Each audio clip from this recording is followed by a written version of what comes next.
Hello everyone, हमारा आज का टॉपिक है डायपोल मोमेंट। डायपोल मोमेंट क्या होता है उसको देखने से पहले हम ये देखेंगे कि नॉन पोलर और पोलर कोवेलेंट बॉन्ड्स क्या होते हैं।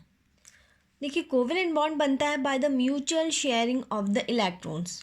और जब ये कोवेलेंट बॉन्ड दो सिमिलर एटम्स के बीच में बने, जैसे एग्जांपल है हाइड्रोजन मॉलिक्यूल। हाइड्रोजन मॉलिक्यूल में हाइड्रोजन एटम्स के बीच में कोवेलेंट बॉन्ड है।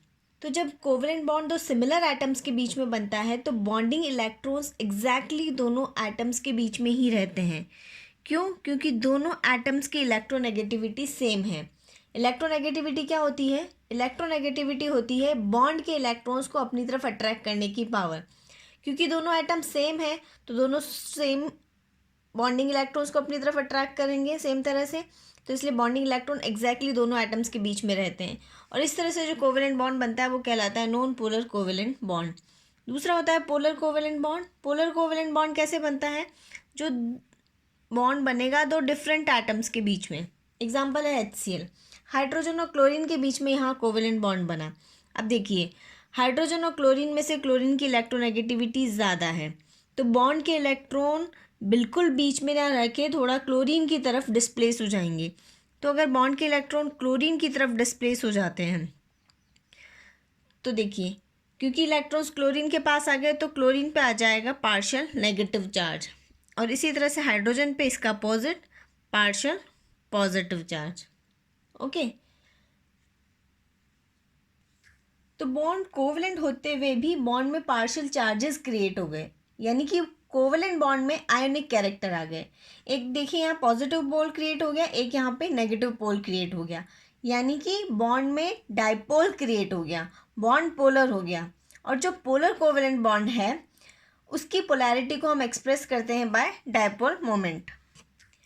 बॉन्ड कितना पोलर है या बॉन्ड में कितने आयनिक कैरेक्टर आए, ये डिपेंड करेगा कि दोनों एटम्स के बीच का इलेक्ट्रोनेगेटिविटी डिफरेंस कितना है। अगर इलेक्ट्रोनेगेटिविटी डिफरेंस ज़्यादा हुआ तो ये जो चार्ज क्रिएट हुए हैं ये ज़्यादा होंगे, तो इसकी वजह से बॉन्ड में ज़्यादा पोलैरिटी आएगी, बॉन्ड में ज़्यादा आयोनिक कैरेक्टर्स आएंगे, और उसकी वजह से बॉन्ड का डाइपोल भी ज़्यादा होगा। चलिए देखते हैं कि डाइपोल मोमेंट होता क्या है।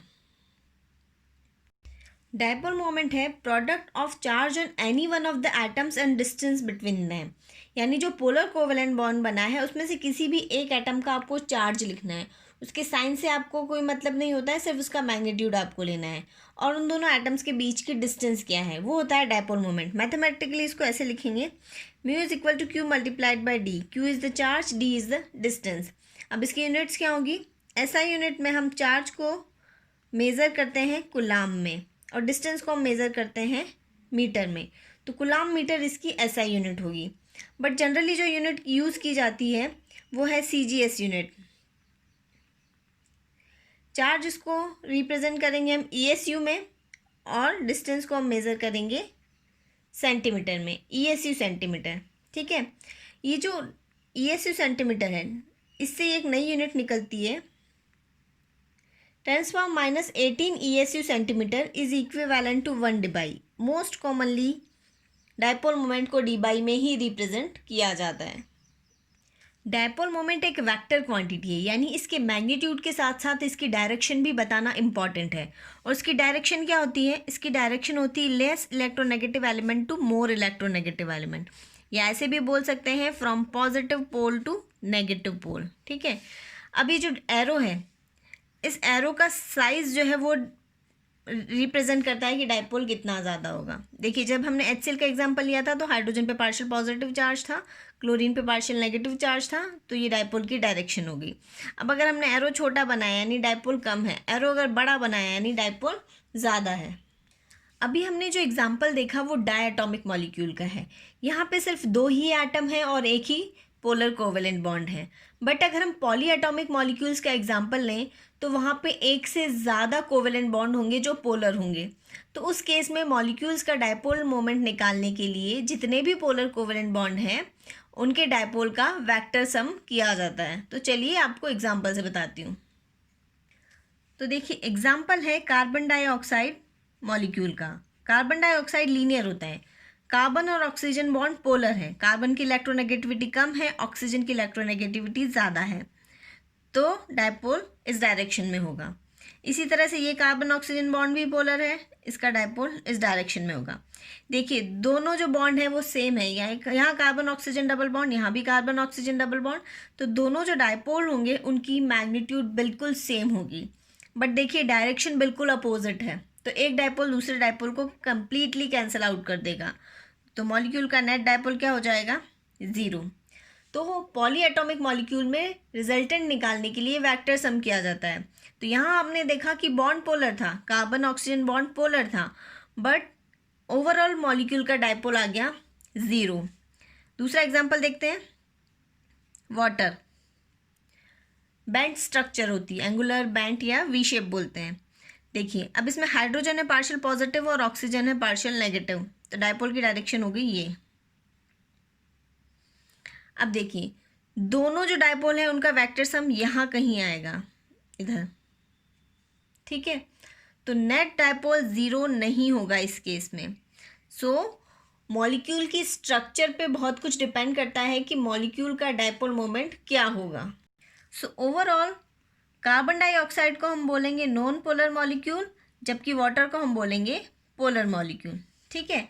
तो आपको बस एक छोटी सी बात याद रखनी होती है कि अगर मॉलिक्यूल की ज्योमेट्री रेगुलर है, रेगुलर ज्योमेट्री का मतलब होता है कि सारे ही बॉन्ड पेयर्स हैं, और अगर सेंट्रल एटम से अटैच्ड एटम सेम है, सेंट्रल एटम से जितने भी एटम अटैच्ड हैं वो अगर सेम हैं, तो मॉलिक्यूल का डायपोल 0 होगा, ठीक है। जैसे एग्जांपल से मैं आपको बताती हूँ, एग्जांपल है BF3, boron trifluoride, okay.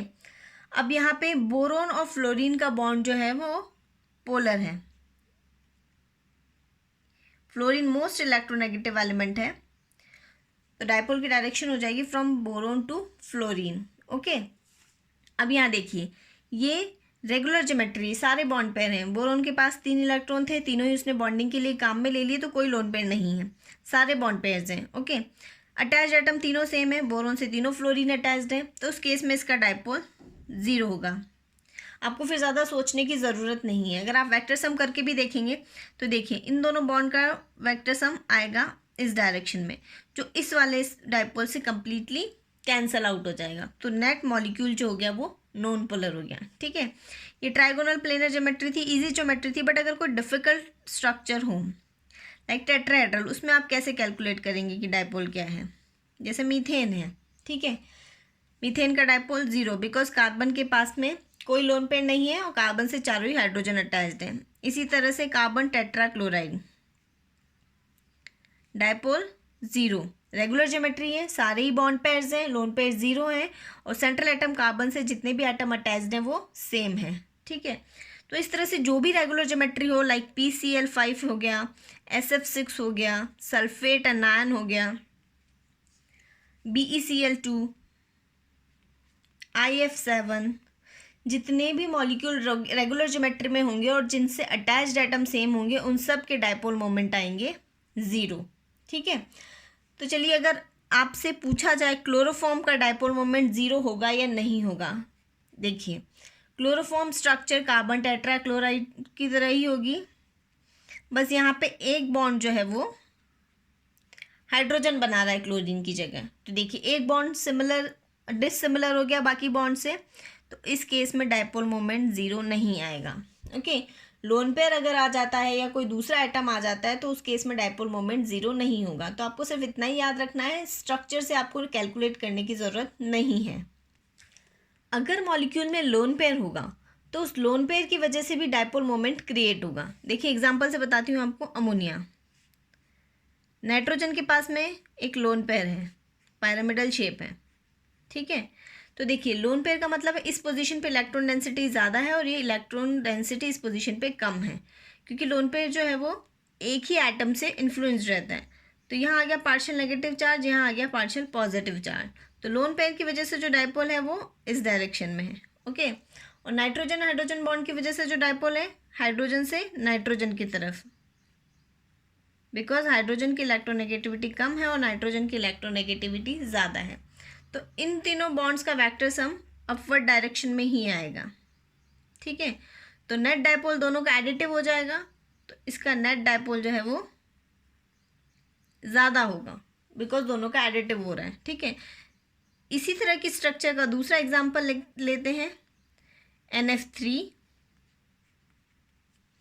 Okay, अब यहाँ देखिए, लोन पेयर की वजह से डायपोल इस डायरेक्शन में, नाइट्रोजन और फ्लोरीन में से फ्लोरीन की इलेक्ट्रोनेगेटिविटी है ज़्यादा, तो डायपोल है डाउनवर्ड डायरेक्शन में। तीनों का रिजल्टेंट जो आएगा वो डाउनवर्ड डायरेक्शन में आएगा। ओके, तो अब इस केस में क्या हो जाएगा, डायपोल मोमेंट हो जाएगा कम, बिकॉज ये एक दूसरे को कैंसिल आउट करेंगे, अपोजिट डायरेक्शन में है। तो ओवरऑल NF3 का डायपोल मोमेंट अमोनिया से कम होता है, ठीक है। डायपोल मोमेंट का वेक्टर सम कैसे किया जाता है, जैसे हम किसी भी वेक्टर का सम करते हैं उसी तरह से resultant dipole moment will be equal to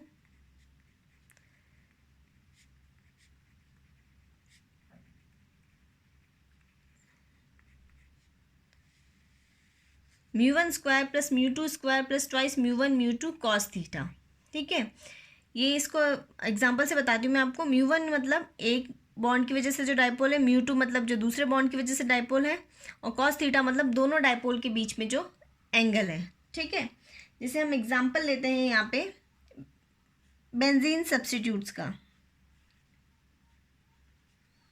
ये है ऑर्थो डाइक्लोरोबेंजीन, ये है मेटा डाइक्लोरोबेंजीन, और ये है पैरा डाइक्लोरोबेंजीन, ठीक है। तो अब इन तीनों में से डायपोल मोमेंट किसका ज़्यादा होना चाहिए, वेक्टर सम करके देखेंगे। देखिए यहाँ तो आपको क्लियरली नज़र आ रहा है कि ये वाला डायपोल इस कार्बन क्लोरीन बॉन्ड के डायपोल को कैंसिल आउट करेगा। ये अपवर्ड डायरेक्शन में, डाउनवर्ड डायरेक्शन में बिल्कुल अपोजिट डायरेक्शन में है। डायपोल मोमेंट की वैल्यू सेम है बिकॉज कार्बन क्लोरीन बॉन्ड है। तो यहाँ पे पैरा का डायपोल हो गया 0, ठीक है। अब ऑर्थो और मेटा का क्या होना चाहिए, देखिए अब यहाँ पे हम पहले एंगल देखते हैं। ये वाला एंगल देखिए 60 डिग्री है। ऑर्थो के लिए कॉस थीटा की वैल्यू हमको लिखनी है कॉस 60 के बराबर, ओके। और कॉस 60 की वैल्यू होती है 1/2। तो चलिए हम ऑर्थो के लिए इसको पहले सॉल्व करते हैं। μ1 square is equal to μ2 square, because दोनों कार्बन क्लोरीन बॉन्ड है, तो हम उसको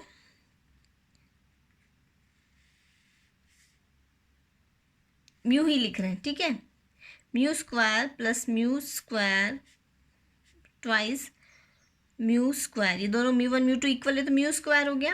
कॉस 60 की वैल्यू होती है हमारे पास में 1/2, ओके।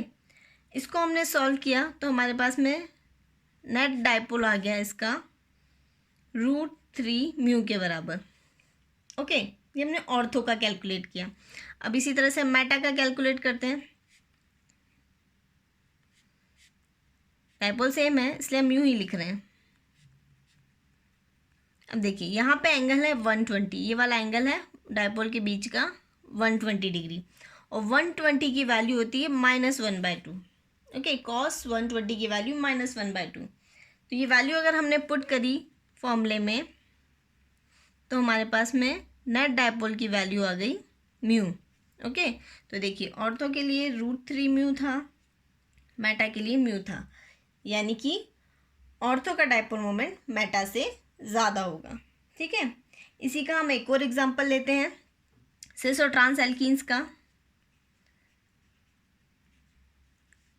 ये है सिस 1,2 डाइक्लोरोइथीन, ये है ट्रांस 1,2 डाइक्लोरोइथीन। डायग्राम देख के समझ में आ रहा होगा, कार्बन क्लोरीन बॉन्ड पोलर है, ये डायपोल इस डायपोल को कैंसिल आउट करेगा, डायपोल मोमेंट की वैल्यू आ गई 0, ओके। बट यहाँ देखिए यहाँ दोनों एक दूसरे को कंप्लीटली कैंसिल आउट नहीं करेंगे, ठीक है ना। तो यहाँ नेट डायपोल 0 नहीं होगा, ओके। सो सिस एल्कीन का डायपोल ट्रांस एल्कीन से ज़्यादा है, ओके। इसका एक और एग्जांपल देखते हैं हम, इन्हीं का आइसोमर है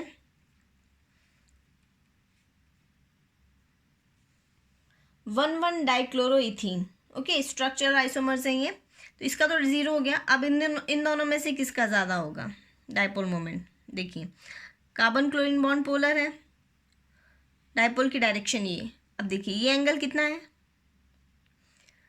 एल्कीन की ज्योमेट्री होती है ट्राइगोनल प्लेनर, तो ये वाला एंगल हो गया 120 डिग्री और ये वाला एंगल होगा 60 डिग्री। ओके, अभी हमने सॉल्व किया था ऑर्थो और मेटा के लिए। जब एंगल 60 डिग्री था तो डायपोल ज़्यादा था, और एंगल जब 120 डिग्री था तो डायपोल कम था। दैट मीन्स सिस एल्कीन का डायपोल ज़्यादा है 1,1 डाइक्लोरो एल्कीन से। ओके, इसका सॉल्व करेंगे, यही आएगा √3 म्यू, इसका आएगा म्यू। ओके, तो इन तीनों स्ट्रक्चर आइसोमर्स में से सबसे ज़्यादा डायपोल है सिस एल्कीन का, उससे ज़्यादा 1,2 डाइक्लोरो एल्कीन का, और सबसे कम है ट्रांस का 0 है। हमने स्टार्टिंग में ही देखा था कि अगर बॉन्ड पोलर हो तो बॉन्ड में कुछ आयनिक कैरेक्टर आ जाते हैं, कोवलेंट बॉन्ड होते हुए भी उसमें आयनिक कैरेक्टर आ जाते हैं। तो कितने आयनिक कैरेक्टर आए उनको कैसे कैलकुलेट करते हैं? तो परसेंटेज आयनिक कैरेक्टर के लिए फॉर्मूला होता है dipole moment observed upon dipole moment calculated और थ्योरेटिकल मल्टीप्लाइड बाय 100। ठीक है, तो ऑब्जर्व डायपोल मोमेंट का मतलब है कि प्रैक्टिकली जो मॉलिक्यूल का डायपोल मोमेंट आएगा वो, कैलकुलेटेड का मतलब है कि हम थ्योरेटिकली जो कैलकुलेट करेंगे वो। चलिए इसको एक एग्जांपल से देखते हैं। देखिए क्वेश्चन है, the observe dipole moment for HCl is 1.03 dBi if bond length is 1.257 into 10⁻⁸ centimetre, calculate the percentage ionic character for HCl। ठीक है, तो देखिए हमें ये कैलकुलेट करना है, ऑब्जर्व हमें दे रखा है, कैलकुलेटेड हम निकालेंगे अभी और वैल्यू पुट करेंगे फॉर्मूले में। तो सबसे पहले देखते हैं कि कैलकुलेटेड डायपोल मोमेंट कितना आता है। कैलकुलेटेड डायपोल मोमेंट के लिए फॉर्मूला तो वही है, charge multiplied by distance. Distance आपको दे रखी है 1.257 इंटू 10⁻⁸ सेंटीमीटर। ठीक है, चार्ज कितना होगा, क्यू कितना होगा? देखिए म्यू कैलकुलेटेड या म्यू थ्योरेटिकल निकालने का मतलब होता है कि आप ये मान रहे हैं कि अगर ये मॉलिक्यूल कंप्लीटली आयनिक होता तो देखिए चार्ज कितना होता, हाइड्रोजन पे प्लस और क्लोरीन पे -1 चार्ज। ठीक है, तो आपको ये चार्ज की वैल्यू यहाँ पे लिखनी है। ओके, अब देखिए आपको सिर्फ किसी भी एक एटम का चार्ज लिखना होता है क्यू की जगह, उसके साइन से आपको कोई लेना देना नहीं होता, सिर्फ उसका मैग्नीट्यूड लिखना होता है। तो कम्प्लीटली +1 चार्ज का मैग्नीट्यूड या कम्प्लीटली -1 चार्ज का मैग्नीट्यूड होगा 4.8 इंटू 10⁻⁻10। ओके, ये देखिए हमने यहाँ पे सेंटीमीटर में लिखा है, इसलिए इसको हमने ESU में लिखा है। हमें क्वेश्चन में डिबाई में दिया हुआ है तो हम ESU सेंटीमीटर को आसानी से डिबाई में कन्वर्ट कर पाएंगे। तो म्यू कैलकुलेटेड हमारे पास में आया 6.12 इंटू 10⁻18 ESU सेंटीमीटर। स्टार्टिंग में हमने देखा था कि 10⁻18 ESU सेंटीमीटर इक्वल होता है 1 डिबाई के। ओके, तो हमारे पास में म्यू कैलकुलेटेड आ गया 6.12 डिबाई। यहाँ पे भी हमको डिबाई में दिया हुआ है तो हम रेशो निकाल सकते हैं। परसेंटेज आयोनिक कैरेक्टर के लिए फॉर्मूला है mu observed upon mu calculated multiplied by 100। Observe कितना है 1.03, कैलकुलेटेड अभी आपने कैलकुलेट किया 6.12 मल्टीप्लाइड बाय 100। ठीक है, तो यहाँ से हमारा आया 16.83%। ये डायपोल मोमेंट से रिलेटेड जितने भी इम्पॉर्टेंट पॉइंट्स थे वो सब हमने इस वीडियो में कंप्लीट किए हैं। अगर आपको ये वीडियो अच्छा लगा तो इसे लाइक कीजिए, ज़्यादा से ज़्यादा शेयर कीजिए और मेरे चैनल को सब्सक्राइब कीजिए। Thanks for watching.